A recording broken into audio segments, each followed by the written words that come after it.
قولي لي، واش عمرك جربتي تقلي البيض على الطريقه الايطاليه؟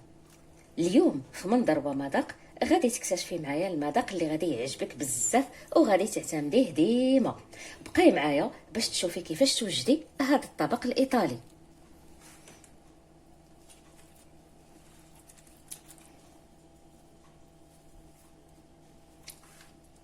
واو، طريقه بنينه بزاف. في مقله تكون ما كتلصقش غادي تسخني 4 ديال المعالق ديال زيت الزيتون كبار. 1 2 3 4.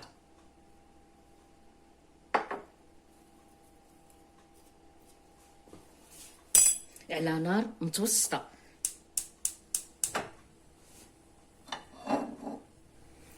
غادي ديري 4 ديال البيضات، يمكن لك ديري 2 3 على حسب اللي بغيتي اولا على حسب عدد الافراد.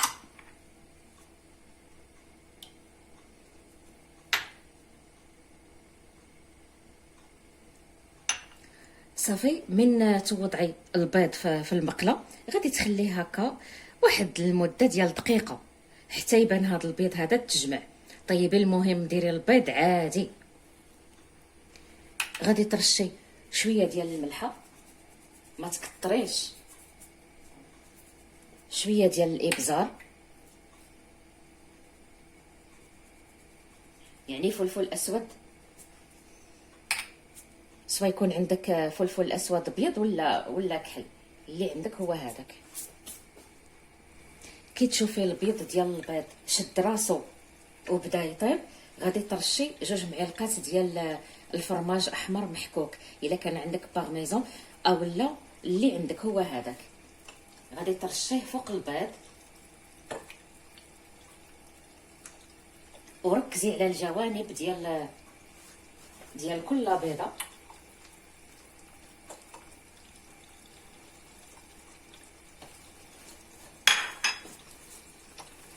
المهم انت خلي البيض يطيب حتى يوصل للقياس اللي بغيتي نتيا واللي كيعجبك.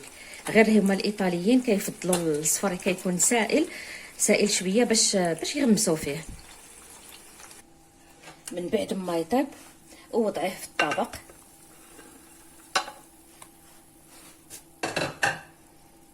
شتي علاش المقله اللي ما تلصقش زينه؟ يجيك سهل باش تحطيه. صافي، ومن بعد غادي ترشي شويه نتاع السودانيه، هذا الفلفل الاحمر حار، على حسب الذوق. الا كنتي ما كتبغيش السودانيه ما ديريهاش، غير هما راه كيديروا السودانيه. وغادي ترشي شويه نتاع المعدنوس طري، راه هما كيديروا الريحان طري. بما انه انا ما عنديش الريحان متوفر، راه عندك امكانيه باش تغيري، ماشي بالضروره الريحان. يا اما المعدنوس طري بحال هذا، هادو البدائل، يا اما الزعتر يابس محكوك وترشيه، يا اما شنو اخر، لا سيبولات. يعني عندك الاختيار في هاد الحويجات هادو. صافي، المعدنوس طري متوفر عندنا بزاف، كيعطي النسمه زوينه. هذا طبق هائل يجي للفطور ولا الغداء ولا العشاء خفيف، تكوني مزروبه ولا دغيا كيوجد. ولكن صدقيني راني مجرباته كيجي لذيذ. انا يعجبني السودانيه، تعجبني. غادي نزيد